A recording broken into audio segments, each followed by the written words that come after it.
సినిమాలు కొన్ని విడుదల కాకముందే పైరసీ చేసి ఇంటర్నెట్ లో అప్లోడ్ చేసే తమిళ రాకర్స్ కు కేరళ పోలీసులు షాక్ ఇచ్చారు. తమిళ రాకర్స్ గ్రూప్ అడ్మిన్ స్టెఫెన్ రాజ్ను చాకచక్యంగా అరెస్ట్ చేశారు.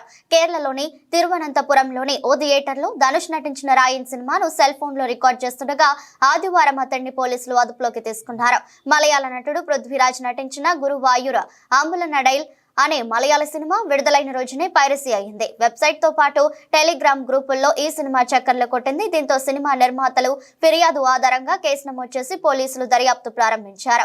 నిందితుడిని పట్టుకునేందుకు పోలీసులు అత్యంత చాకచక్యంగా వ్యవహరించారు. థియేటర్ కు వచ్చిన నిందితుడు తన సెల్ ఫోన్ లో సినిమాను చిత్రీకరించడం మొదలుపెట్టాడు. దీంతో అతన్ని రెడ్ హ్యాండెడ్ గా పట్టుకున్నారు. చాలా కాలంగా సినిమాలు రికార్డింగ్ చేస్తున్నట్టు అతడు అంగీకరించాడని కేరళ పోలీసులు తెలిపారు. ఈ మేరకు కొచ్చి సైబర్ క్రైమ్ పోలీసులు వివరాలు వెల్లడించారు. స్టీఫెన్ రాజ్ను 5 రోజుల కస్టడీకి తీసుకున్నామని, కేసును దర్యాప్తు చేస్తున్నామని వారు తెలిపారు. నిందితుడు తమిళనాడులోని మదురైకి చెందినవాడిని గుర్తించారు.